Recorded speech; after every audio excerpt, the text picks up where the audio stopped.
박수.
자제하고 있는데 조금 더 신나게 즐겨주시면 감사하겠습니다. 할렐루야 주의 나라가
여러분 정말 화끈하고 신나고 즐겁죠? 저도 늙었나 봐요. 이게 힘들어졌어요. 요즘 이제 젊은 친구들은 이제 장르를 약간 이런 식으로 해가지고 찬양도 신나게 하고 춤도 추면서 신나게 뛰어놀고 약간 클럽같이 이렇게 놀고 그러더라고요.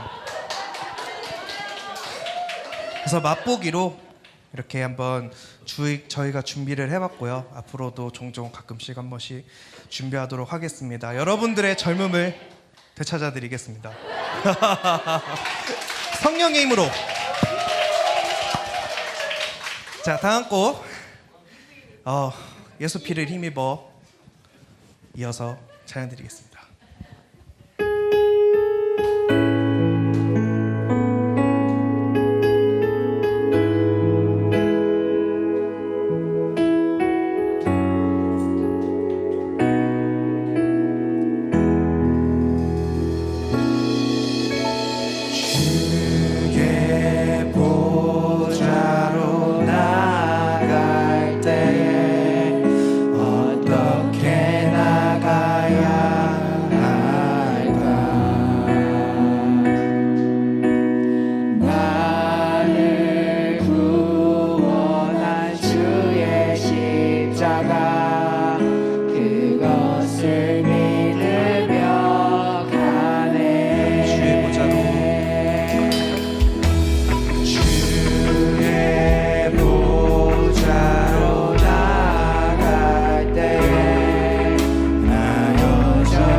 찬양 너무 신나지 않았습니까, 여러분? 우리 중등부 많이 커서 왔습니다. 뛰는데 같이 뛰고 있었어요, 저도.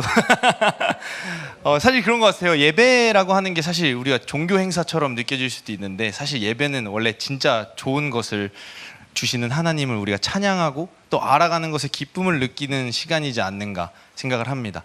거기에 있어서 너무 또 우리가 형식적이면은 그것을 또 온전히 즐길 수 없기 때문에 저희가 이런 오픈워십을 한 달에 한 번씩 준비하고 있습니다. 네, 이번 달부터는 저랑 서효정 전사님, 김전 목사님 셋이 함께 준비를 하고 또 우리 기가 막히는 찬양팀들과 함께 오픈워십 가족 준비할 텐데요. 네, 오늘 첫 번째로 나눠볼 주제는 바로 쉼이라는 주제입니다. 요즘 이제 청년들이나 젊은이들은 좀 많이 아는 말이 있어요. 바로 워라벨이라는 말입니다. 혹시 아시는 분 계신가요? 워라벨, 그렇죠? 민경자매는 알고 있네요. 워라벨. 현서도 알고 있어요. 워라벨 아시나요? 몰라요. 젊은이들은 안다 그랬는데 조금 늙었어요. 청년 중에서도 조금 오래된 청년. 네, 사실은 이제 작년인가요? 네, 결혼한 이누가 자매. 워라벨 모른다고 합니다. 네, 워라벨은 워크 라이프 밸런스라고 하는데요. 일과 삶의 균형이라는 뜻입니다. 이제 사실 먹고 살기 바빴던 저희 부모님 세대 같은 경우는 이런 걸 생각할 겨를이 사실 없었죠. 일하기 바빴고 먹고 살기 너무 바빴으니까요. 근데 이제 우리가 사는 시대들, 이 청년들 또 다음 세대들이 살아가는 시대는 이런 걸 굉장히 많이 고민하는 시대입니다. 이제 먹고 사는 것이 어느 정도 채워졌고 사실 그것이 그렇게 큰 문제가 되지 않았습니다. 밥도 잘 먹고 몸도 건강한데 정신이 문제가 되는 세상이 됐어요. 영혼이 갈망하는 시대가 됐습니다. 그런 시대이기 때문에 사실은 사람들이 이 워라벨에 대해서 많이 고민하고 있는 것이 아닌가 생각을 합니다. 밥 많이 먹으면 될 줄 알았는데 밥이 내 안정을 채워주지 못합니다. 돈 많이 벌면 되는 줄 알았는데 돈 많이 가져도 불행한 걸 경험해요. 어떤 삶의 방향이나 목적을 쉽게 잡을 수가 없는 것을 발견하곤 합니다. 그렇기 때문에 이런 말들이 사람들 입에서 쏟아져 나오는 시대가 아닌가라는 생각이 듭니다. 그래서 우리가 고민해야 될 부분은 바로 이 삶에 대한, 쉼에 대한, 우리가 왜 살아야 되고 왜 일해야 되는가에 대한 고민이지 않는가라고 생각을 합니다. 먹고 살만해지면 괜찮을 줄 알았는데 그렇지도 않았구나. 이 말을 잘 보여주는 단어가 이 워라벨이라는 단어인 것 같아요. 그래서 요즘에 이 워라벨을 사람들이 굉장히 많이 중요하게 생각하기 때문에 이제 뭐 탄력근무제라던가 뭐 복지제도에 대해서 육아휴직 이런 부분도 되게 민감하고요. 무엇보다도 또 휴가가 또 가장 필요하지 않는가, 이 일과 삶의 균형을 맞추기 위해서. 또 8월은 휴가의 달이지 않습니까? 여러분들 휴가 다녀오셨나요? 저희는 중등부와 함께 휴가였나요? 휴가를 다녀왔습니다. 네, 휴가였죠. 그래서 이 워라벨을 어떻게 유지하고 계시는지, 여러분들은 어떻게 쉬고 계시는지, 왜 사는지, 왜 일하는지에 대한 고민을 조금 어떻게 하고 계시는지에 대해서 오늘 오픈워십 가운데 나눠봤으면 합니다. 이제 본격적으로 나누는 건 사실 제가 아니라 이 두 분이 잘 하실 거기 때문에 저는 조금 잠 깨고 돌아가는 시간을 하나 준비해봤는데요. 궁금하신가요, 여러분? 네. 네, 안 나오면 접고 들어가려고 그랬는데. 네, 제가 준비한 코너 속의 코너, 빠밤. 네, 1300명의 여행 전문가가 추천하는 이색 여름 휴가지입니다. 이 1300명의 여행 전문가가 이색 휴가지를 추천을 했는데요. 먼저 첫 번째 보면은 아이슬란드가 첫 번째로 뽑혔다라고 합니다. 여러분 아이슬란드 어딘지 아시나요? 북극 쪽에 가까운 굉장히 추운 곳이라고 해요. 그래서 나 아무리 여름 휴가인데도 막 땀 삐질삐질 나는 건 못하겠어 하시는 분들한테 아주 적극 추천이라고 합니다. 왜냐하면 엄청 시원하고요, 여름에도 시원하고 겨울엔 너무 춥고, 이런 나라가 바로 아이슬란드라고 합니다. 이게 TV에서도 많이 소개돼서 저 오로라가 굉장히 유명한 나라라고 해요. 그리고 이렇게 폭포도 있고요, 굉장히 시원하게 7월인데도 평균 기온이 이제 10도 안팎이라고 합니다. 굉장히 시원하죠. 우리나라 가을 정도 날씨라고 해요. 저한테 아주 딱입니다. 저는 여기 앞에 조명만 쐬도 녹아내리거든요. 여름에 설경이 너무 힘들어요. 네, 그래서 되게 선선한 바람을 즐기시고 싶다면 이 아이슬란드를 추천한다라고 해요. 그리고 또 하나 꼭 봐야 될 것이 아이슬란드에서 이 백야라는 것입니다. 이게 밤이 돼도 저렇게 밝다라고 해요. 저기 지금 밤입니다. 해가 지지 않아요. 5월 중순부터 7월까지는 24시간 내내 밝은 낮이 지속된다고 합니다. 이게 사실 장점인지는 모르겠어요. 근데 네, 장관이라고 하니까, 저 노을이 그렇게 예쁘다고 하니까 꼭 다들 보셨으면 좋겠습니다. 그 밖에도 뭐 세계 5대 온천 중인 하나인 블루 라군이 있고요. 사진을 저런 걸밖에 못 구했는데 온양 온천스럽죠? 네. 네, 그리고 아이슬란드 대표 폭포 중에 하나인 굴포스라는 폭포, 너무 예쁘지 않나요? 무지개도 탁 나와 있고. 네, 그리고 온천수를 30m까지 분출하는 게이시르라는 곳도 꼭 가봐야 되는 곳 중에 하나라고 합니다. 이제 코로나가 요즘 뭐 다시 조금 확산된다고 하긴 하지만 다시 줄어들면 꼭 가볼 기회가 있었으면 좋겠어요. 두 번째는 우리 크리스 형제랑 가야 되는 곳입니다. 미국. 네, 옐로스톤 국립공원이라는 곳인데요. 옐로스톤 국립공원은 미국의 3대 국립공원 중에 하나라고 합니다. 첫 번째는 그랜드 캐니언이고요. 두 번째는 요세미티. 세 번째는 바로 이 옐로스톤이라고 합니다. 딱 5개월만 1년 중에 개방을 한다고 해요. 그 중에서도 7, 8월이 가장 이제 아름다울 때인데, 이제 가면은 노란색 바위가 이렇게 쭉 있습니다. 보면 주변이 노랗죠. 저게 왜 노랗냐면 밑에 마그마가 지나다닌다고 해요. 그래서 그 마그마에서 황 성분이 올라와서 주변의 바위나 땅들이 다 노랗게 된다고 합니다. 지금 뭐 호수처럼 나왔는데 사실 가까이 가면 이렇게 파여 있어요. 밑에 마그마가 이렇게 지나다니고 있다고 합니다. 그래서 이 옐로스톤이란 뜻도 노란 바위, 노란 바위 국립공원. 친근해졌죠 갑자기. 역시 미국 가까운 나라입니다. 네, 그래서 여기서 꼭 봐야 될 것이 이 간헐천 지대, 이렇게 연기가 쭉 나오는 이런 지역을 꼭 가보면 좋다라고 얘기합니다. 근데 안타깝게 저희도 이번에 홍수 피해가 굉장히 많았잖아요. 여기 근데 옐로스톤도 올해 6월 달에 비가 너무 많이 와서 34년 만에 폐쇄됐다고 해요. 그래서 당분간은 조금 가기 어렵겠지만 언젠간 꼭 다시 갔으면 좋겠습니다. 어우, 무섭죠. 저희 네, 그 집이 막 이렇게 떠내려가고 그러더라고요. 너무 충격이었어요. 저도 찾아보다가. 네, 34년 만에 출입이 통지된 옐로스톤이었습니다. 꼭 다시 볼 수 있는 날이 있었으면 좋겠습니다. 네, 갑자기 기도해야 될 것 같네요. 네, 세 번째 휴가지는 몽골입니다. 몽골의 테를지 국립공원이라고 하는데요. 무슨 국립공원 홍보대사처럼. 근데 여행 전문가들이 꼭 가보라고 하는 거니까 제 의견이 아닙니다, 여러분. 1,300명이 추천하는 곳이에요. 네, 지구 반대편 같은 이 몽골이지만 사실 3시간밖에 안 걸린다고 합니다. 제일 만만한 나라예요, 여러분. 쉽게 갈 수 있을 것 같습니다. 이 인구 밀도가 낮고 땅이 넓어서 이 되게 자연 경관을 볼 게 되게 많다라고 합니다. 그리고 몽골하면 생각나는 이런 광활한 초원과 또 이런 호수들, 이런 아름다운 곳이 굉장히 많고요. 3,000m 이상의 고산지대, 그리고 툰드라 지형까지 이 사진 좋아하시는 분들이 가면 너무 좋다라고 여행 전문가들이 얘기하더라고요. 우리 주현 목사님 꼭 가셔야겠습니다. 사진기. 네, 그래서 이 테를지 국립공원은 기암 괴석, 초원, 계곡이 한 군데 다 있대요. 저기 지금 바위입니다, 여러분. 거북이 모양 바위. 그리고 저 아래쪽에 보면 사람이 조그맣게 있죠. 엄청 큰 바위가 지금 저 테를지 국립공원에 가면 보실 수 있다라고 합니다. 네, 너무 아름답지 않나요? 이 아이슬란드, 미국, 몽골 다 너무 가고 싶죠.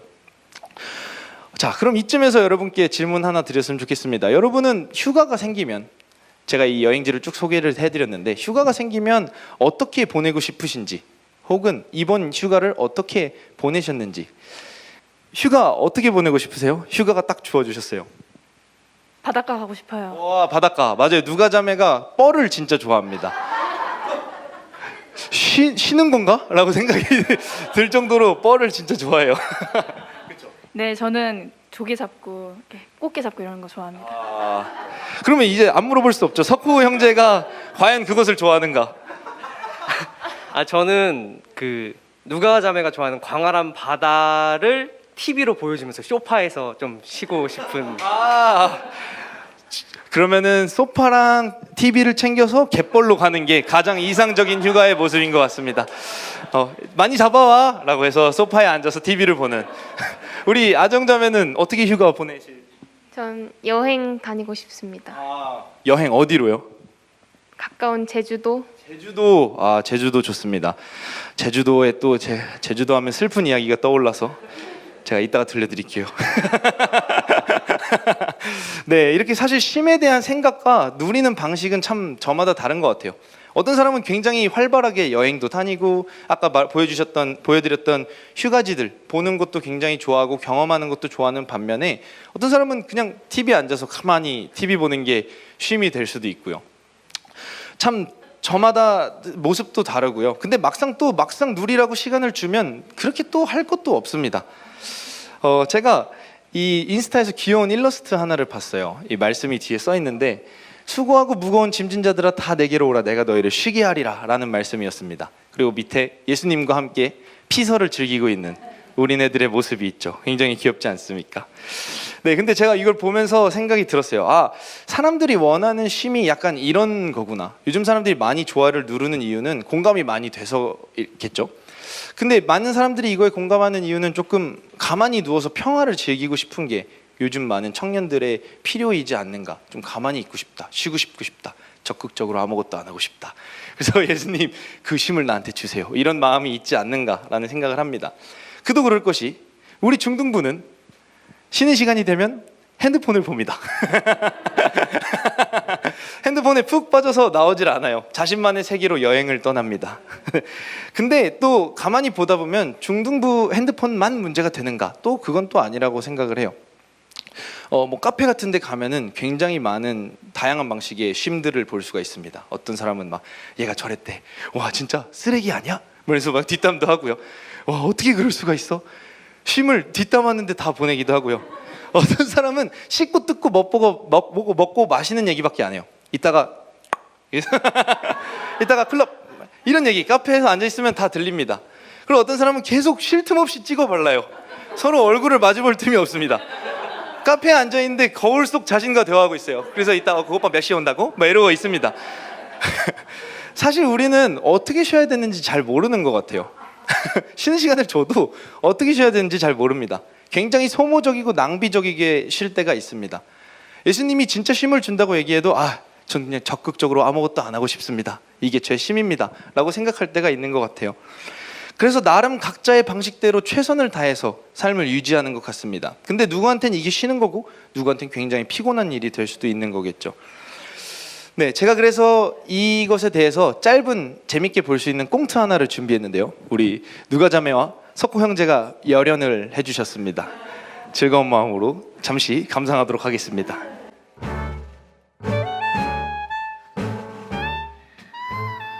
내일 뭐하지? 오, 부산 초특가 나왔네? 오, 괜찮은데? 싸! 초특가. 오, 수영장, 조식, 숙박까지. 예약해. 오빠!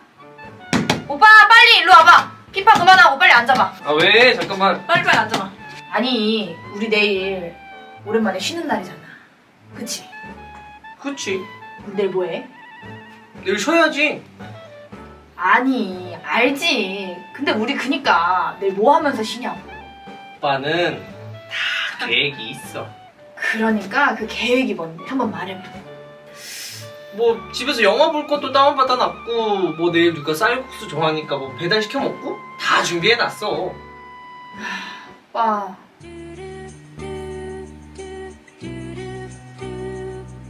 왜? 아니, 그걸 지금 휴가 계획이라고 생각한 거야?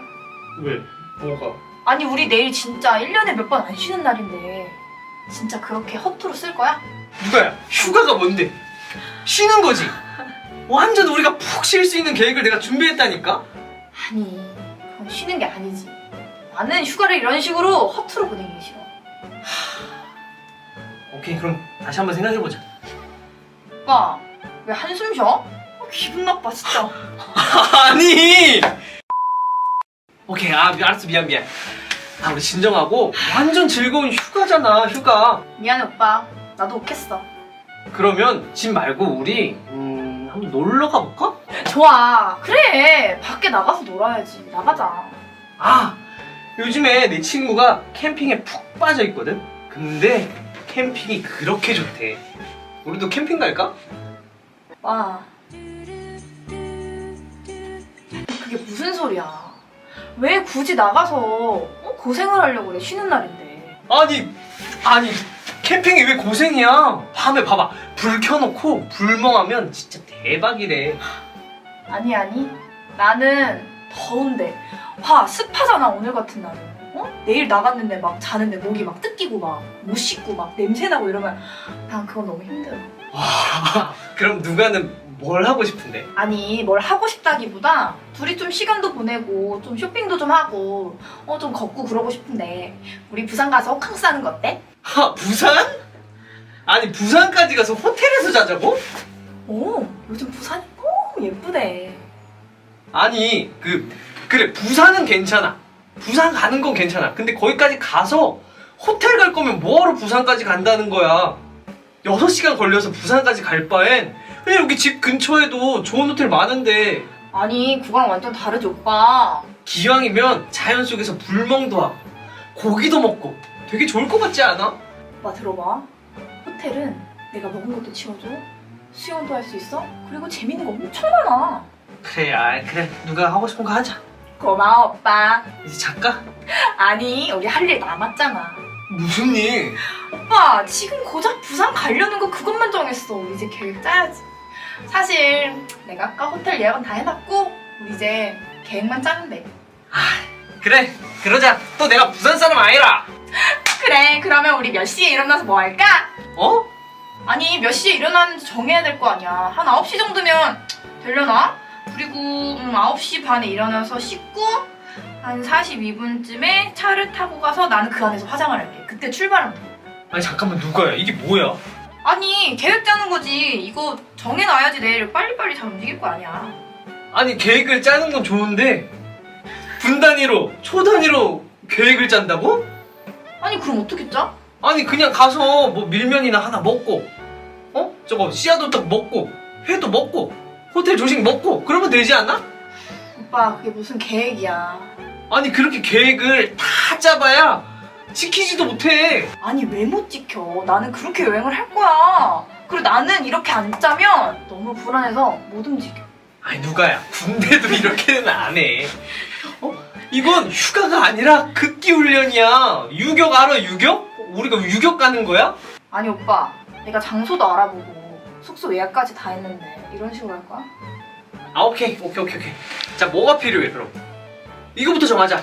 자 점심 먹고 화장실 다녀와서 카페 갔다가 약간 허기진 배를 채우기 위한 간식. 씨앗호떡이 딱이야. 우리 카페에서 씨앗호떡까지 정확히 16분 30초 걸려. 오케이. 4시 30분 30초 씨앗호떡. 내 생에 이렇게 총각을 다투는 쉬는 날은 처음이야. 아 설렌다. 벌써 쉬는 기분이야. 이제 자자 누가야. 계획표에 따르면 이제 앞으로 정확히 2시간 57분 뒤면 일어나서 이를 닦아야 돼. 그래 얼른 자자. 씨앗호떡 16분 30초. 씨앗호떡. 지금 몇 시야? 4시? 누가야? 왜? 누가 일어나! 누가 늦었어. 아 왜 몇 시인데 그래? 누가 지금 4시야 4시. 4시라고? 4시야. 지금 가도 밤에 도착해. 안 되는데 어떡하지? 빨리 준비해.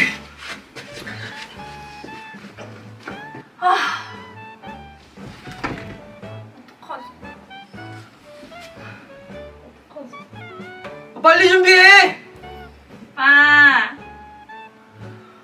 왜? 우리 다음에 갈까? 그러면 우리 저녁에 돈가스 시켜 먹을까? 자자.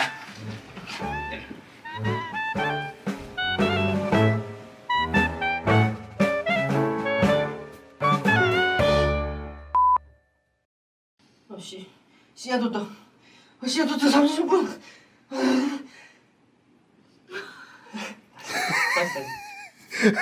이렇게 초록색 천 위에서 우리 청년들이 열연을 해주셨습니다. 너무 재밌지 않습니까? 네, 이렇게 심의 모습이 사실은 너무 다 다른 것 같아요.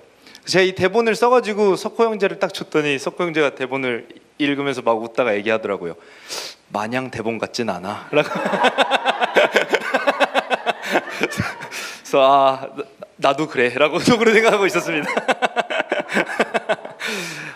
네, 쉼이 사실 다 다르고 어떻게 보면 좀 뻔하고 때로는 낭비적이지 않게 우리가 쉼을 누리고 있지 않는가, 이게 좀 결론이지 않은가라는 생각을 합니다.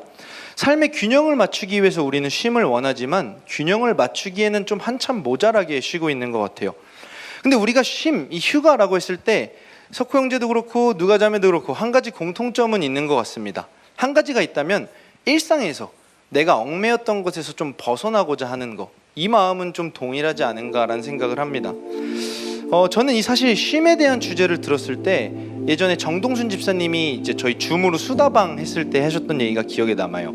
그런 얘기 하셨거든요. 어떻게 쉬세요? 라고 그랬더니 쉼이 뭐예요? 라고 여쭤보셨더니 집사님은 아이들 다 보내고 집에서 혼자 남아서 집안일 할 때 그때 너무 쉬는 것 같다고. 전 이게 아직도 잊혀지지가 않습니다.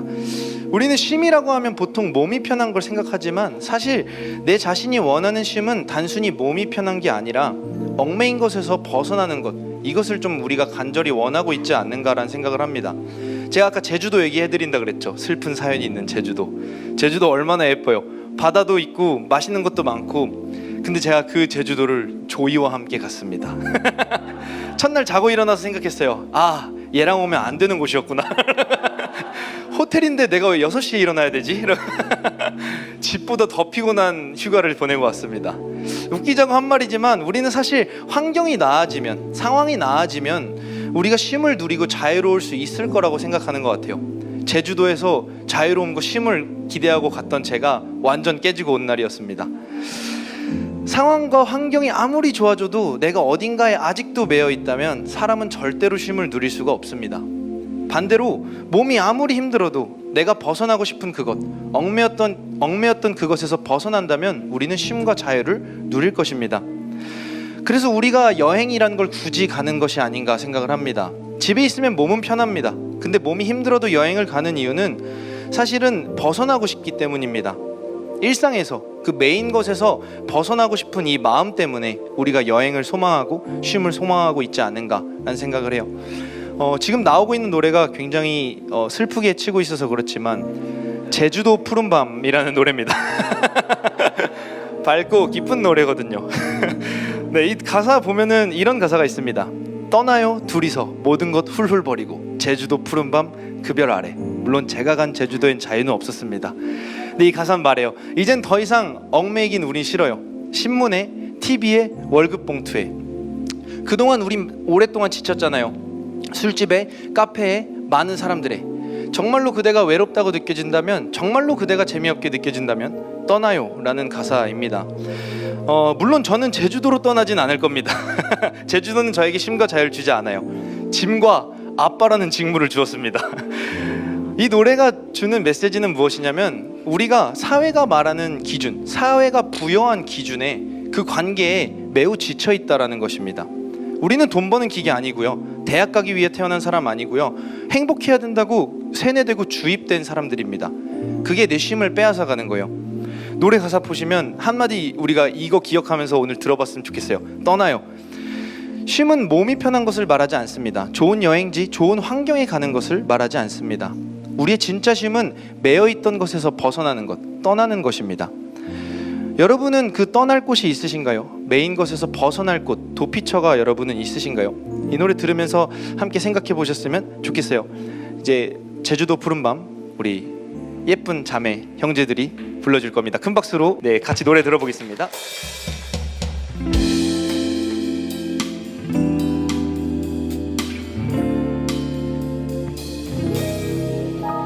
떠나요 둘이서 모든 것 훌버리고 제주도 푸른 밤 그 별 아래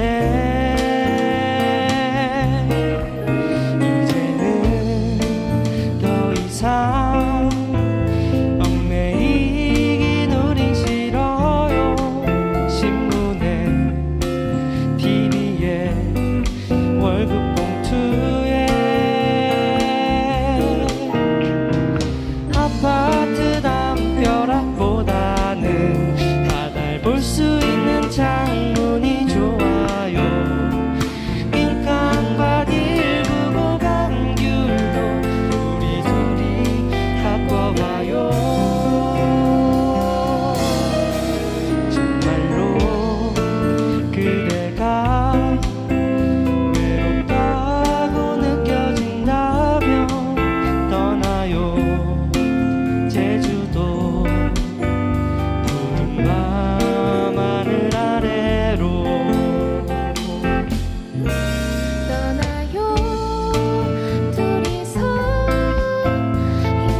제주도.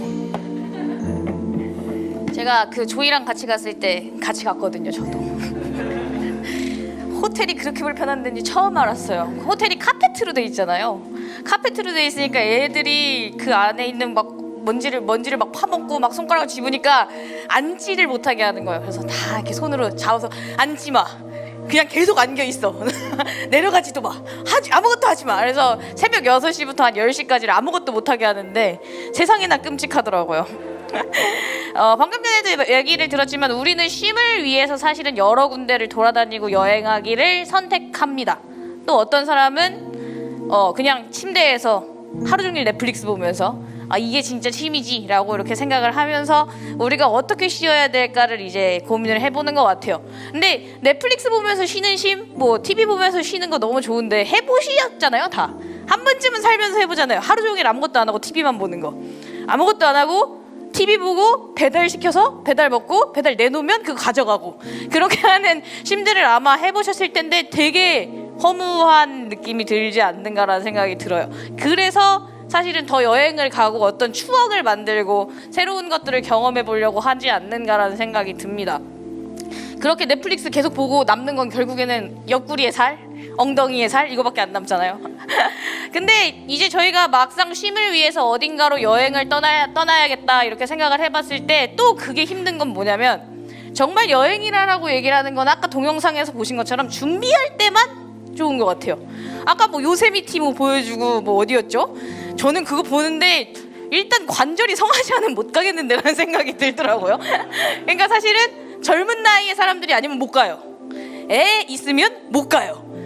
돈 없으면 못 가요. 그러면 젊은데 애가 없는데 돈이 있어야지 갈 수 있어요. 못 가요. 그래서 아까 그 1,300명이나 되는 여행하는 그 전문가들이 있다고 얘기하길래 저 1,300명은 도대체 뭐 하는 사람들일까? 오히려 이런 생각이 들더라고요. 그러니까 어떻게 쉬면 좋을까? 뭐 좋은데 생각보다 일상에서 저런 쉼을 누리는 게 쉽지 않고 막상 저 일을 행했을 때 우리가 정말 기쁜가라고 생각을 해보면 저는 그 얘기 진짜 많이 듣거든요. 누구랑가랑 이렇게 여행 갔다 오고 나면 집 문 딱 열고 캐리어랑 가방 이렇게 던지면서 역시 집이 최고야 이 얘기 하잖아요. 막상 돈 들여서 시간 들여서 관절 움직여가면서 갔는데 생각보다 이게 나에게 주는 뭐 행복이라는 게 별게 없구나 이렇게 생각을 하지 않는가라는 생각이 듭니다. 여행을 가는 이유는 아까 김태형 전도사님이 말한 것처럼 일상의 어떤 것에 묶여있는 것에서 벗어나기 위해서 갑니다. 그러나 역시 일상에 주고 있는 것에서 묶여있는 것에서 벗어난다는 것 또한 우리에게 쉼을 가져다 주기가 쉽지 않은 것 같아요. 그래서 여러 사람들마다 쉼을 누리는 방법이 다르지 않은가라는 생각이 드는데 저는 개인적으로 TV 보면서 쉬는 걸 조금 힘들어하는 스타일이었어요. 뭐 지금은 어쩔 수 없이 TV 보면서 쉬는 쪽으로 아기 때문에 사실 TV도 못 봐요. TV도 못 보죠. 전 못 쉬어요 요즘. 여러분들은 어떻게 쉬는 것을 좋아하는가라는 질문이 좀 들더라고요. 나는 집에서 쉬는 걸 좋아한다. 혹은 나는 그럼에도 불구하고 나가서 쉬는 걸 좋아한다.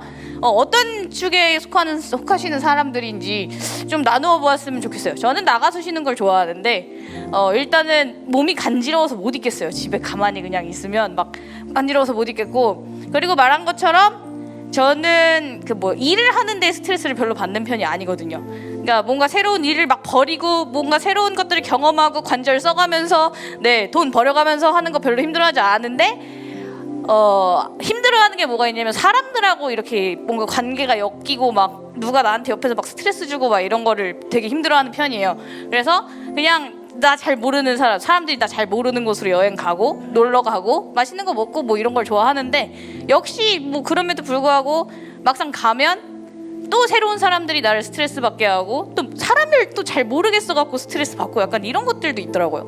여러분들은 어떤지 한 명 뭐 두 분 정도 한번 이야기를 나눠봤으면 좋겠어요. 누가 저요? 저 어떤 거를 좋아하냐고요? 집에 남아서 저는 무조건 나가는 것을 좋아합니다. 왜냐면 365일 쉴 날이 많이 없기 때문이에요. 그래서 가고 싶은 곳은 참 많은데 토요일이나 주일이나 교회일도 저희가 해야 되고 평일에는 일을 하다 보니까 낮 시간에 해가 떠 있는 모습을 많이 볼 일이 많이 없습니다. 그래서 조금 쉬는 날에는 나가서 사람들이 움직이는 것도 좀 보고 맛있는 것도 좀 먹고 하는 것을 좋아하는 편입니다. 예. 제가 좋아하는 쉼이요. 네. 저는 사실 이렇게 휴가 때나 그럴 때는 조금 진짜 가만히 아무것도 안 하는 쉼을 원하고 있는데 이제 일상적일 때 좀 쉴 때는 조금 친구들 만날 때 조금 이제 일에서 벗어나서 좀 자유하게 좀 쉬는 느낌을 받지 않나 싶습니다. 그래서 제가 대충 이렇게 한번 쭉 생각을 해봤더니 나가서 쉬는 거 좋아하는 사람들이 보통은 나가서 쉬는 걸 좋아하는 사람들이 일에서 스트레스 잘 안 받는 사람들, 그리고 집에서 쉬는 거 좋아하는 사람들이 일에서 스트레스를 많이 받는 사람들인 것 같더라고요. 사람별로 조금 그냥 일이 너무 힘들고 그러면 다른 일 벌리지 말고 그냥 집에서 쉬고 싶고, 그냥 일 같은 거 하는 건 좋은데 옆에서 막 사람이 막 짜증나게 하고 이러면은 다른 일을 벌려서라도 이 사람에게서 벗어나야겠다. 약간 이렇게 생각하지 않는가라는 생각이 들었습니다. 매슬로우의 5단계의 욕구라고 하는 여기 지금 준비를 하다가 즉흥적으로 생각이 난 건데 5단계 욕구라는 게 있대요. 기본적으로 가장 밑에 있는 게 생리적 욕구, 먹고 자고 싸는 거. 그거가 배고플 때 배부를 수 있고, 그리고 졸릴 때 잘 수 있고, 이런 욕구가 있고, 그 윗단계가 안전에 대한 욕구가 있다라고 얘기를 합니다. 먹고 자고 잘 쌀 수 있는 걸로 중요한 게 아니라 내가 안전하게 지낼 수 있는 내 집이 있음으로써 안전감을 느끼는 거에 대한 욕구. 그리고 그 위의 욕구가 사랑과 소속, 신뢰, 이런 욕구가 있고, 그 위의 욕구가 존경에 대한 욕구가 있고, 그 위의 욕구가 자아 실현의 욕구가 있다라고 이야기를 합니다. 우리가 아까 전에 태영 전도사님께서 말씀을 하셨지만 무언가에 묶여 있어서 우리는 쉼을 누리지 못한다라고 이야기를 하지만, 우리가 묶여 있는 것들이 무엇일까라고 생각을 해봤을 때 우리는 좋지 않은 것에 묶여 있는 것이 아니라 우리가 원하는 이상, 내가 갖고 싶은 것, 내가 원하는 것에 묶여서 그것에서 벗어나지 못하기 때문에 오히려 쉼을 누리지 못하는 상태에 있지 않는가라는 생각이 들어요. 사랑에 대한 욕구가 있으면 사랑받고 싶기 때문에 쉬지 못하고, 존경받고 싶으면 존경받고 싶기 때문에 쉬지 못하고, 자아 실현의 욕구가 있다면 자아 실현의 욕구가 있기 때문에 쉬지 못하는 우리의 상태가 아닌가라는 생각이 들었습니다. 그래서 사람들이 과거를 추억하면서 못 살았을 때를 추억하면서 그때가 참 좋았지라는 생각을 계속하게 되는 게 아닌가라는 생각이 들어요. 예전과 다르게 우리나라가 정말 많이 좋아졌어요. 예전에는 이제 맨날 부모님들 얘기 들어보면 자기는 3일 동안 먹지도 못했고 막 굶었고 좋은 줄 알아라, 니네가 지금 누리고 있는 거는 나 때는 말이야 상상도 못했던 거야, 그러면서 막 이렇게 얘기를 하는데, 그때 이야기를 할 때는 항상 뭔가 행복했고 가족적이었고 뭐가 좋았고 막 이런 얘기를 하는데, 현재는 더 많은 것들을 누리고 가졌으면서 엄청 싸우죠. 계속 싸워요. 입만 열면 싸워요. 그런 것들을 보면서 실질적으로 정말 우리가 생리적 욕구에 가까울수록 오히려 더 그 쉼을 쉽게 얻지 않는가라는 생각이 들었습니다. 먹고 자고 싸는 것에 집중하고 있을 때는 먹으면 그냥 행복해요. 배부르면 등 따시고, 등 따시면 눕고, 누우면 자고, 이게 삶이지 막 이렇게 되는데, 우리의 문화적 수준과 지적 수준이 높아지고 사회적인 수준이 높아질수록 우리는 점점 더 많은 것에 얽매이게 되지 않는가라는 생각이 들었습니다. 잘 알아야 되고, 좋은 대학 나와야 되고, 남들 차만큼 좋은 차 타야 되고, 집도 커야 되고, 그러면서 명예도 있어야 되고, 그러면서 삶에서 내가, 호랑이는 가죽을 남기고 사람은 이름을 남기는 거니까 이름을 남겨야 되는데 내 이름을 뭘로 남길까, 이런 것들을 생각하면서 살다 보니 우리에게 쉼이 없어지는 것이 아닌가라는 생각이 들었습니다. 그걸 생각을 하면서 그런 생각이 들었어요. 저 같은 경우에는 이제 일상에서 쉼을 누리고 싶을 때, 스트레스를 받을 때, 이런 사랑과 존경과 자아 실현의 욕구가 충족되지 않을 때 전 스트레스를 푸는 방법이 운동을 합니다. 운동을 하는데 몸이 왜 이렇게 됐죠? 근데 어쨌든 운동을 합니다. 운동을 하는데 밖에 나가서 뛰던지 하다못해 그 정동순 집사님이 말씀하시는 것처럼 설거지라도 해요. 청소라도 하고 집안 빨래라도 하고 뭘 개고 제가 스트레스 진짜 많이 받는 날이 집안 진짜 깨끗한 날이거든요. 그래서 쓰레기 같은 거 싸들고 나가가지고 갖다 버리고 이렇게 하는데, 그 주연 목사님이 한 7년 전인가 그런 얘기를 하셨어요. 육체적으로 스트레스를 많이 받는 사람은 머리를 써야 밸런스가 맞으면서 이게 쉼을 누릴 수가 있게 되고, 머리를 많이 쓰는 사람은 육체적으로 노동을 어느 정도 해줘야 이게 밸런스가 맞으면서 쉼을 누릴 수 있다라고 이야기를 해주셔가지고, 저는 약간 보통 머리 짱구 굴리면서 사는 스타일이고 몸을 잘 안 움직이는 스타일이거든요. 그렇게 따지고 보면. 그래서 열심히 몸을 쓰면서 일을 하는 것으로서 쉼을 얻고자 하는데, 여러분들은 어떻게 해서 쉼을 누리고 계십니까? 쉼이라고 하는 것들을 누리기 위해서 내가 받고 있는 스트레스 어떻게 해소하고 계시는지, 사실 뭐 이런 부분도 나눠볼 수 있었으면 좋겠는데 대답해 주실 분이 없어 보여요. 그럼 혜영이로 할까요? 보통 스트레스 받을 때 어떻게 하세요? 저도 일을 하는 것 같습니다. 일하시죠. 방금 들으면서 생각을 해봤는데 저도 좀 짱구를 굴리고 머리로 생각을 너무 많이 하는 편이라서 뭔가 집안일을 하고 저 이제 빨래 같은 거 하면 제일 그때가 집에서 좀 안정적이지 않나. 빨래하는 남자. 멋진 1등 신랑감이에요. 잡아가세요. 맞아요. 생각보다 그렇게 그러니까 이렇게 그냥 집안일들을 하면서 쉼을 가지게 되고, 그냥 뭐 책을 뭐 읽는다거나 주변을 환기하면서 우리가 쉼을 가지면서 이렇게 살아가고 있지 않는가라는 생각이 들었습니다. 우리에게 쉼이 없다라고 하는 것은 결국에 우리에게 가진 것이 없다, 약간 이런 문제라기보담도 우리가 사랑받지 못하고 존경받지 못하고 자아 실현이 이루어지지 않는 것 같다라고 하는 그런 마음속의 어떤 갈망, 그런 것들을 통해서 우리가 쉼을 잃어가고 있는 것이 아닌가라는 생각이 듭니다.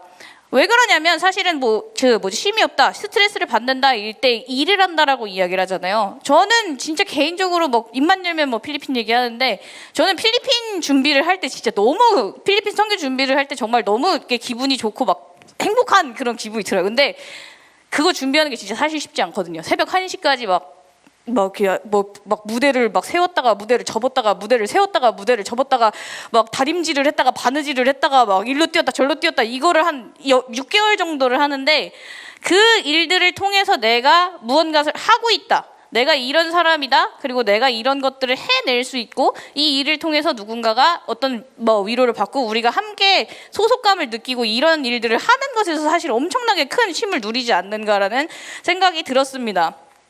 결국에는 이제 생각이 들었던 건 뭐였냐면, 우리에게 쉼은 여행을 가서 충족되는 것이 아닐 수 있겠다, 혹은 배 따시고 등 따뜻할 때 배부르고 등 따셔서 해결될 문제는 아닐 수도 있겠다라는 생각이 들어요. 이미 그런 수준에서의 쉼은 우리에겐 지나갔고, 그런 수준에서의 쉼이 우리에게 오히려 불편함으로 이제는 되지 않았는가라는 생각이 들었습니다. 아까 전에 매슬로우가 얘기했던 인간의 욕구 중에 그 5가지 모든 욕구가 충족되었을 때 우리는 쉼을 누릴 수 있는 것이 아닌가라는 생각이 들어요. 그렇기 때문에 현대 사회에서 우리가 살아가면서 쉼을 점점 더 누리기 힘들어진 것이 아닌가라는 생각이 들었습니다. 생리적 욕구도 있어야 되고, 안정적이어야 되고, 사랑도 받아야 되고, 존경도 받아야 되고, 자아 실현까지 이루어지지 않으면 우리는 결국에 쉬지 못하게 되는 거구나라는 생각이 들었습니다. 그럼에도 불구하고 우리가 이 쉼에 대해서 이야기를 나누고 이 말을 이제 이야기를 하는 이유는 뭘까요? 라고 생각을 해봤을 때, 사실 이 쉼이라고 하는 건 세상에서 얻어질 수 있는 것이 아니지 않는가라는 생각이 들었어요. 여러분들은 왜 일요일에 나오셔서 예배를 하십니까? 우리에게 남은 건 토요일, 일요일밖에 없잖아요. 빨간 날이라고는 이틀밖에 없는데, 토요일 날에는 와가지고 뭐 교회에서 뭐 청소하거나 봉사하시는 분들도 많이 계시고, 일요일 날에는 아침 11시에 나오셔서 지금 시간까지 이러고 또 청소까지 다 하시고 마무리하시고 들어가시는 거잖아요. 그러면 사실은 정말 교회에 나와서 노동을 하는 거를 일요일 날마저 추가를 하는 건데, 우리가 왜 여기에 나와서 이 예배를 드릴까라고 생각을 해봤을 때, 이 5가지의 모든 욕구를 채워주실 수 있는 분이 하나님밖에 없기 때문이 아닌가라는 생각이 들었습니다. 내가 받고 싶은 안정의 욕구, 그리고 사랑의 욕구, 존경의 욕구, 그리고 내가 누구인지, 그리고 나는 무엇을 위해서 이 삶을 살아야 되는지 하나님께서 우리의 삶을 말씀을 통해서 깨닫게 하실 때 정말 자유롭게 우리가 쉼을 누릴 수 있게 되지 않는가라는 생각이 들었어요. 저는 요즘에 아기를 낳으면서 아기 엄마가 됐습니다. 저는 계속 나올 때마다 애기 엄마가 돼서 불행하다고 계속 이야기하고 있어요. 그것이 저의 진심입니다. 정말 너무 힘들어요. 뭐 이미 나왔으니까 최선을 다해서 키우고 있고 너무 사랑하고 있기는 하지만 그 쉼이라고 하는 게 아기를 낳은 이후로 모든 것이 없어졌어요. 제가 누릴 수 있는 쉼이라는 게 모든 것이 없어졌습니다. 집은 이제 저를 위한 공간이 아니에요. 아이를 위한 공간이죠. 아이를 위해서 매트를 깔고 쓸 것 닦고 계속 치우고 쓰레기통을 비우고 이런 일들을 계속 해야 되고 TV도 없어요. 뭐 저 어린이집은 원래 TV도 없었지만 애가 영상 뭐 못 봐야 되니까 제가 애가 깨 있는 동안에는 애만 쳐다보고 있는 그런 삶입니다. 나의 하루는 아이를 위한 하루예요. 아침에 일어나면 기저귀부터 갈아요. 밥을 먹이고 설거지를 하고 그리고 다시 기저귀를 갈아요. 그리고 난 다음에 빨래를 하고 빨래를 널다가 애가 막 와가지고 엄마 이거 봐봐. 그럼 그걸 이렇게 보고 있어야 돼요. 그러고 있다가 조금 지겨워지면 막 뛰어다니면 같이 뛰어다녀야 돼요. 요즘에는 그 매트리스 위에서 점프를 하는데 거의 대부분의 시간을 보내고 있습니다. 제 삶을요. 저는 더 이상 서유정이라는 사람으로서 살아가는 것이 아니라 그냥 진아 엄마로서의 삶을 살아가고 있어요. 근데 그렇게 살다 보니까 인간의 5가지 욕구를 다 잃어버린 것 같은 느낌이 드는 거예요. 뭐 제가 먹고 싶을 때 먹을 수나 있나요? 저는 애가 남긴 밥을 먹는 사람이지 제 밥을 차려 먹는 사람이 아니더라고요. 그러니까 너무 쉼이 필요한 거예요. 근데 그게 이제 계속 쌓이면 엄마들이 진짜 우울증이 올 수밖에 없겠더라고요. 근데 이제 계속 쌓이면서 이제 하루는 이게 매트리스에 그냥 이렇게 누워가지고 애가 막 거울을 막 이렇게 치고 있는 걸 보고 있었어요. 막 지문을 남기고 막 자기가 너무 예쁘다고 막 하다가도 막 갑자기 뒤돌아서 막 화내고 막 이러고 있는 걸 그냥 보고 있었는데 갑자기 정말 마음에 쉼이 찾아오더라고요. 애가 그걸 그렇게 하고 있는데 보면서 막 보니까 너무 잘 큰 거예요. 저는 진짜 열심히 막 키우지 않거든요. 대충 키워요. 내가 안 힘들자고. 근데 정말 애가 잘 크고 있는 걸 보면서 마음의 쉼이 딱 찾아왔는데 그 쉼에 대한 게 뭐였냐면 내가 무슨 노력을 해서 이 아이를 잘 기르고 망치고 이런 것이 아니고 내가 뭐 더 사랑해주지 못해서 애가 뭐 잘못된 길로 가고 뭐 못 자라고 뭐 이런 게 아니구나라는 생각이 들면서 내 아이를 키우시는 하나님과 나를 또 붙들고 계시는 하나님을 좀 알겠더라고요. 그러니까 삶이 조금 이젠 좀 쉬어도 되겠는데? 약간 이런 생각이 들더라고요. 아등바등한다고 되는 게 아니구나. 내 아이를 키우는 것도 그렇고 내 삶도 그렇고 아등바등한다고 되는 게 아니고 내가 하나님이 우리를 통해서 어떤 길로 인도하시는지만 정확히 보고 그리고 붙잡고 가면 되는 거겠구나. 힘들면 힘들다고 찡얼거리면 되는 거고 좋으면 좋다고 즐거워하면 되는 거고 그렇게 그냥 삶을 살아나가면 되는 건데 그렇게 여태까지 살지 못했구나. 내 아이에게 내가 모든 것을 채워다 주는 사랑이고 우주이듯이 내 하나님이 나에게 모든 것을 채워주는 사랑이고 우주시구나라는 생각이 드니까 내가 이제 정말 기대어서 쉴 수 있겠다라는 생각이 좀 들었습니다. 여러분들이 이 예배를 통해서 어떤 것들을 누리고 가시는지는 잘 모르겠어요. 그리고 왜 매주 예배를 통해서 뭐 어떤 은혜를 소망하시는지는 모르겠지만 우리가 정말 살면서 가면 갈수록 더 필요한 것이 쉼이 아닌가라는 생각이 들었습니다. 이 예배를 통해서 그냥 예배 말씀을 통해서 그래 나에게 복 주실 거야. 나에게 좋은 것 주시겠지. 나 언젠간 천국 갈 거야. 내 죄 사해 주실 거야. 이런 것들이 아니라 정말 하나님이 주시는 모든 은혜 안에서 누려지는 그 은혜와 쉼을 누릴 수 있는 우리가 되었으면 좋겠습니다. 두 번째 곡으로 찬양 준비했습니다. 우린 함께 걷고 있죠라는 찬양인데 제가 한 번인가밖에 못 들어본 노래였는데 이거 그냥 설교 준비하면서 생각이 나는 곡이었어요. 그래서 한번 같이 들어봐 주셨으면 좋겠습니다.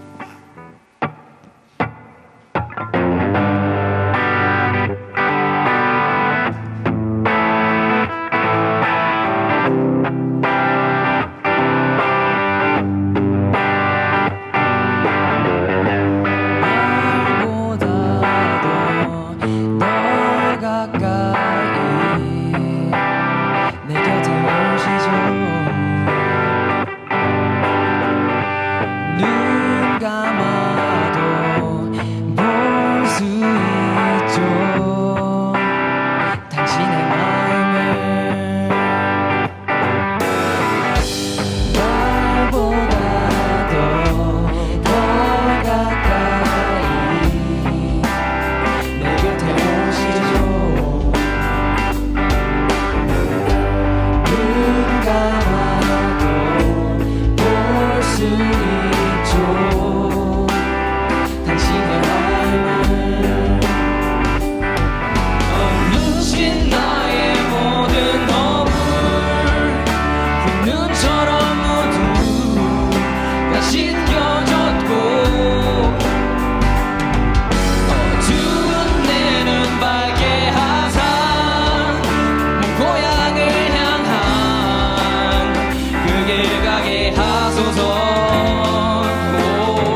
쉼이란 주제를 가지고 우리 함께 또 공감도 하고 소통도 할 수 있는 열린 예배를 좀 기획해서 나누고 있습니다.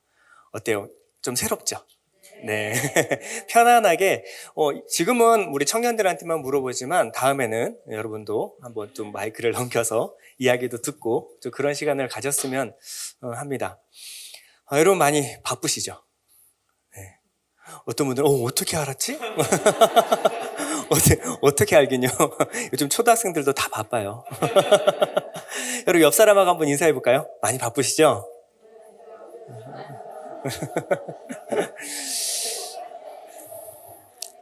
요즘은요, 만나면 인사가 됐습니다. 요즘 많이 바쁘시죠? 그러니까 여러분 어떻게 대답하죠? 보통은, 아유, 괜찮습니다. 예, 괜찮습니다. 혹은, 아직은 견딜만 합니다. 이렇게 얘기를 하는 것 같아요. 바쁜 게 일상이 돼버렸고, 인사가 돼버렸고요. 그리고 아직 견딜만 합니다. 견디는 게 일상이 돼버렸어요. 일상이 견디는 거고, 견디는 게 일상이 되는 시대를 살아가고 있지 않나 생각을 한번 해봅니다. 왜 이렇게 바쁠까요? 언제부터 우리는 이렇게 바빠졌을까요? 이 한병철 교수라는 분은요, 현대 사회의 특징으로 아예 바쁜 사회를 제시하고 있어요. 그래서 성과사회, 피로사회라는 말로 정의를 하고 있습니다. 우리만 바쁜 게 아니라 지금 현대 사회를 살아가는 모든 사람들은 다 너무 지나치게 바쁘다라는 거예요. 왜 그럴까요? 이 성과사회에서 살아가다 보면요, 끊임없이 저희가 스스로가 생산적이 돼야 될 것 같고 뭔가 결과를 만들어내야 될 것 같은 압박감을 만들어낸다라는 거예요. 그래서 현대사회에 살아가는 사람들이 한 가지 병을 앓고 있는데 잠시만이라도 멍 때리고 있으면 내가 지금 이러고 있을 때가 아니지. 자, 병 이름이 내가 지금 이러고 있을 때가 아니지 병이래요. 잠시도 쉴 틈을 주지 않는 거죠. 좀 쉬려고 그러면 맞다, 내가 지금 뭐 해야 되지? 내가 지금 이러고 있을 때가 아닌데? 말씀을 묵상하고 한 가지 주제에 대해서 좀 생각을 하려고 하면 내가 지금 이러고 있을 때가 아니지. 그러다 보니까 깊이 있게 생각하고 묵상하는 게 불가능한 시대예요. 조금만 생각하려고 그러면 이러고 있을 때가 아니야. 계속 뭔가 할 일이 생각이 나는 거죠. 이게 강박입니다. 현대를 살아가는 사람들은 다 이 강박을 갖고 있어요. 잠시도 내가 쉬는 것을 용납할 수가 없는 거죠. 그래서 한국 사람들에게는 이런 말이 있죠.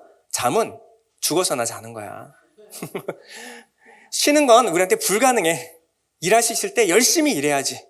이래서 그런가요? 한국이 전 세계에서 자살률 17년간 부동의 1위를 차지하고 있어요.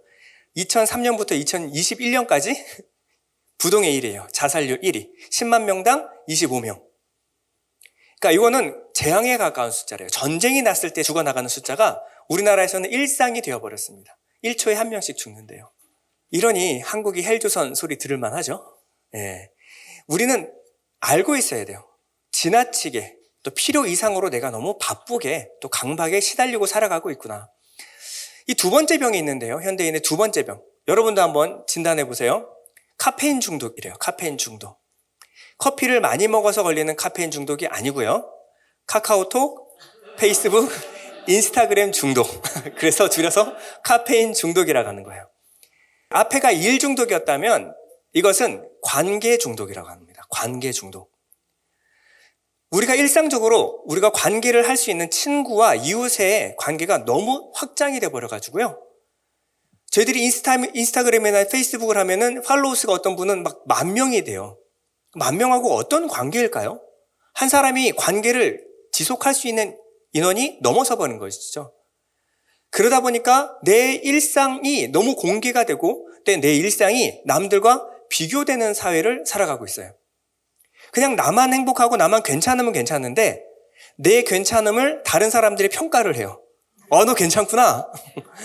안 괜찮으면요. 막 위로도 해주고요. 예. 남들하고 비교했을 때 안 괜찮으면 안 괜찮은 거예요. 아무리 내가 괜찮아도 나는 집에서 그냥 짜장면 먹으면 행복한데 내가 짜장면 먹고 있으면 사람들이 막 위로를 해줘요. 아이고, 쉬는 날 짜장면 먹는구나. 이게 이제 비교되는 거죠. 다른 사람들은 다 이거 하고 있는데 너는 왜 그러고 살아? 이러니 마음이 쉼을 누리질 못하는 거예요. 예를 들어 신혼여행을 가면요. 신혼여행은 뭐 하라고 있는 거죠? 예, 쉬라고. 그러니까 두 사람의 이제 출발이죠. 그래서 서로에 관해서 더 잘 알고 더 깊이 알고 또 관계를 누리고 즐기다 돌아와야 돼요. 근데 현대의 신혼여행은 어때요? 신혼여행 가면 평생 갈 관광을 한 번에 몰아서 가는 느낌으로 여기저기, 그러니까 이 두 사람의 관계를 누릴 새는 거의 없어요. 여기 가고 저기 가고 저기 가고 사진 찍어서 사람들한테 올리고, 아니, 누구를 위해서 그러는 건가요? 네, 이게 현대 사회의 어떤 트렌드가 되어버린 것이죠. 그러면 이 일 중독과 관계 중독 아래 살아가는 우리가 쉼을 누릴 수 있는 방법이 있을까요? 네, 오늘은 그 방법을 좀 소개해 드리려고 합니다. 자, 첫 번째, 안 괜찮아도 괜찮아요. 자, 여러분들 다 같이 한번 따라해 볼까요? 안 괜찮아도 괜찮아요. 네. 우리의 강박이 뭐냐면요, 나는 반드시 괜찮아야 된다라는 강박이 있어요. 그래서 나는 항상 행복해야 되고 나는 항상 어느 때나 괜찮아야 된다는 강박 때문에 내 마음이 쉼을 누리지 못하는 거예요. 여러분, 우리 이 땅을 살아가는 인생은요, 대부분 안 괜찮습니다. 고달프고 힘들고 연약하고 바쁜 일상을 살아가요. 근데 그게 뭔가 내가 되게 잘못 살고 있다라는 느낌을 요즘 받기 시작하는 거예요. 그런데 안 괜찮아도 괜찮아요. 이게 무슨 쉬는데 도움이 됩니까? 내가 안 괜찮다는데. 예. 이 쉼은 여기서 출발하는 겁니다. 우리 죄인의 본성은요, 하나님의 도움 없이도 항상 괜찮은 상태를 유지하려는 본성이 있어요. 하나님이 도움 없이도 나 스스로 난 괜찮아, 괜찮은 사람이야, 이렇게 괜찮은 사람이 되려는 본성이 있어요. 이 죄성을 건드리는 것들이 현대사회라는 거죠. 우리가 쉼과 위로가 필요함을 알아야 돼요. 그리고 나는 이 도움이 필요한 연약한 사람이야, 난 안 괜찮은 사람이야, 이걸 인정해야 돼요. 살아가면서 여러분 마음과 몸에 신호를 귀 기울이시기 바랍니다. 몸이 신호를 보내요. 여러분들의 마음이 신호를 보내요. 안 괜찮다고 받아들이시기 바랍니다. 아, 나 안 괜찮구나. 그때 어떻게 해요? 나 일을 잠깐 멈추고 나 쉬어야겠다. 이 소리에 귀를 기울이셔야 돼요. 여러분 말하십시오. 사실 나 괜찮지 않아요. 나 쉼과 위로가 필요한 사람입니다. 하나님 나 도움이 필요해요. 여러분들의 연약한 점을 그냥 그대로 드러내십시오. 받아들이시는 거예요. 이게 첫 번째 쉼의 시작입니다. 두 번째는요, 여러분 안대를 사시기 바랍니다. 네, 오늘 물건 팔러 나왔어요. 자, 안대를 사시기 바라요. 여러분, 요즘 눈으로 들어오는 정보가 너무 많아요. 세상에 여러분들이 보고 듣고 있는 모든 정보가 다 뭐예요? Must do, must be, must have. 반드시 뭘 해야만 할 것 같고, 뭔가 좀 돼야만 할 것 같고, 뭔가 좀 가져야만 할 것 같고, 우리 마음을 쉼 없게 만드는 거예요. 어떻게 해야 돼요? 눈 감고 귀 닫아. 자, 서로 옆에 보면서 말해주세요. 눈 감고 귀 닫아. 네. 자꾸 보면요, 갖고 싶고 하고 싶어져요. 잠시 세상의 소음을 차단하시기 바랍니다. 세상에서 등을 돌릴 시간이 필요해요. 너무 세상 속에 찌들어 살아가다 보면요, 너무 정신없이 살아가는 나를 발견하지도 못해요. 그때 잠시 눈을 감고 귀 닫고 고요하게 묵상하는 시간을 가져보세요. 그러면 내가 진짜 필요한 사람이었구나, 내가 쉼과 도움이 필요한 사람이었구나, 이런 이 마음의 소리를 듣게 됩니다. 세 번째, 여러분 혼자 멍 때리지 말고 품에 안겨서 쉬는 법을 배우셔야 합니다. 현대 사람들은 멍 때리는 것을 쉬는 거와 착각할 수가 있어요. 자, 멍 때리는 것과 쉬는 거의 차이가 뭘까요? 자, 멍 때리는 거는요, 부모를 잃은 아이들이요, 극도로 불안하고 두려울 때 공황 상태가 와요. 그때 이 아이가 어떻게 되는지 아세요? 멍해져요. 처음에 막 울고 소리 지르죠? 그 다음 좀 시간이 지나면 애가 멍해져요. 그래서 부모를 잃어버리는 거예요. 사람한테 도움을 청하면 되는데 뭘 어떻게 해야 될지를 모르니까 나중에 내가 길거리 그냥 멍하게 서 있어요. 그때 가면 도와줘야 돼요. 근데 이 멍한 건 쉬는 게 아니에요. 우리 자동차 보면 공회전 아시죠? 속은 막 시끄러운데 달리지를 못하고 어디로 갈지를 갈팡질팡 알지를 못하는 상태가 뭐예요? 멍 때리는 거예요. 이건 쉬는 게 아닙니다. 공회전이에요. 쉬는 건 어떻게 쉬는 거예요? 어린아이가요, 다쳤어요. 그러면 엄마의 품속에 안깁니다. 이때 무엇을 확인하는 거예요? 난 혼자가 아니야. 나 버려진 게 아니라 나 혼자가 아니야. 나는 나를 보살펴주는 부모가 있어. 내가 다 해결하지 못해도 괜찮아. 나한테 부모가 있으니까. 그리고 엄마 아빠한테 막 울면서 막 한참 있다가 나중에 뭐라 그래요? 엄마 여기도 아파, 여기도 아파, 여기도 아파, 여기도 아프고 여기도 아파 막 이래. 그러면 누가 그랬어? 그럼 제가 그랬어. 아빠가, 엄마가 가서 때려줘 막 이래. 그쵸? 근데 그게 이상하게 위로가 돼요. 뭐 거기 가서 뭐 엄마가 때려줘 이러지도 않아요. 근데 그 얘기를 들어주는데 뭐 마음속에 위로가 돼요. 여러분 이런 경험 해보신 적 있으시죠? 이게 뭐라 그러냐면 쉰다라고 하는 거예요. 내가 이 모든 걸 다 책임지고 해결해야 된다 그러면 쉴 수가 없어요. 그러다가 보면 어느 순간 멍해지는 거예요. 근데 우리에게는 부모가 있습니다. 하나님이 우리 아버지 되시잖아요. 하나님 품에 안기면요, 내가 다 해결하지 않아도 괜찮아요. 세상에 우리 부모 없이 살아가는 사람처럼 살지 말자라는 거예요. 우리에겐 하나님이 계시잖아요. 하나님이 이 말씀하십니다. 이사야서 55장 1절에 말합니다. 오호라 너희 모든 목마른 자들아 물로 나오라. 돈 없는 자도 오라. 너희는 와서 사 먹되 돈 없이 값없이 와서 포도주와 젖을 사라. 너희가 어찌하여 양식이 아닌 것을 위하여 은을 달아주며 배부르게 하지 못할 것을 위하여 수고하느냐? 내게 듣고 들을지어다. 그리하면 너희가 좋은 것을 먹을 것이며 너희 자신들이 기름진 것으로 즐거움을 얻으리라. 너희는 귀를 기울이고 내게로 나와 들으라. 그리하면 너희 영혼이 살리라. 내가 너희를 위하여 영원한 언약을 맺으리니 곧 다윗에게 허락한 확실한 은혜에게 뭐예요? 내가 너희 아버지가 되고 너는 내 자녀가 되게 할 것이다. 아버지한테 못할 게 뭐 있어? 너 왜 혼자 그러고 배부르지도 않을 양식을 위하여 그렇게 수고를 하니 내게 와서 먹어. 값없이 내가 줄게. 왜? 아빠가 자식한테 뭘 주는데 왜 돈을 받아요? 이 얘기예요. 내가 네 아빠잖아. 근데 왜 엉뚱한 데 가서 구걸하고 다니고 있어? 나한테 와. 나한테 와. 내가 쉬게 해줄게. 먹여줄게. 마지막 4번째인데요. 여러분 진지 잡수시지 말고요. 밥을 드시기 바랍니다. 자, 무슨 말이에요? 지금 하고 있는 고민들 여러분 필요합니다. 예, 고민도 해야 되고 계획도 세워야 돼요. 필요합니다. 그런데 너무 하나님 없는 것 같이 진지하게 심각해지지 말자고요. 우리에게는 하나님 계시잖아요. 근데 왜 여러분들이 다 해결하려고 합니까? 여러분들은 계획을 세워도 성취하는 분은 하나님이신데 여러분들의 계획에 결과가 나와야 돼. 여러분 결과는 하나님께 맡기십시오.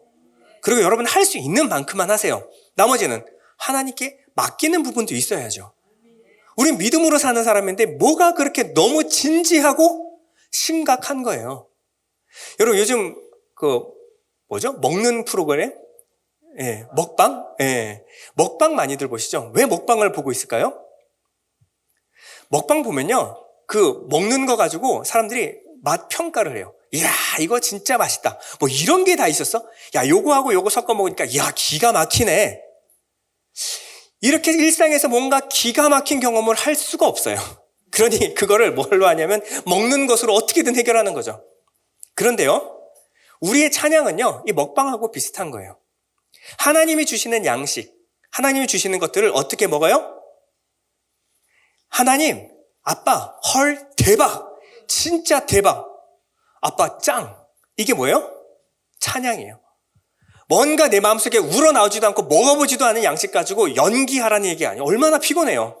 근데 하나님 안에서 누리는 즐거움이 있다라는 거예요. 이때는 여러분 마음속에 있는 근심 걱정 다 내려놓으시고 하나님을 좀 누리고 즐기라는 거죠. 마태복음 11장 28절에 이렇게 수고하고 무거운 짐진 자들아 다 내게로 오라. 내가 너희를 쉬게 하리라. 우리가 상태가 어때요? 내가 너희를 쉬게 하지 않으면 너희는 못 쉬어. 내가 너의 목자가 돼서 너를 인도하지 않으면 넌 절대 쉼이 없다. 내가 너를 푸른 초장과 쉴 만한 물가로 인도해 줄게. 그 인도하는 곳이 어디예요? 아버지예요. 아버지 품속에. 그러면 너희가 쉼을 얻게 될 거야. 너한테 아버지 있어. 그러니 여기 와서는 좀 쉬어. 여러분 오늘 하루는 좀 쉽시다. 오늘 하루는 좀 웃고요. 너무 진지해지지 맙시다. 이게 뭐 우리 대단한 거라고 세상에서 뭐 성공하고 실패하고 좀 더 갖고 여기엔 너무 연연하지 말고 여기 와서 쉬고 누리고 즐기다 가시는 여러분 되시기를 축복드립니다. 자, 여러분 4가지만 기억하십시오. 첫 번째, 괜찮아요. 자, 다 같이 따라해볼게요. 괜찮아요. 괜찮아요. 두 번째, 눈 감고 귀 닫아. 세 번째, 안아줘. 꼭 안아주세요. 이거. 네 번째는 헐, 아빠 진짜 대박. 이거. 이게 우리의 힘인 줄 믿습니다. 우리 찬양을 할 텐데 410장 우리 다 같이 한번 찬양할까요?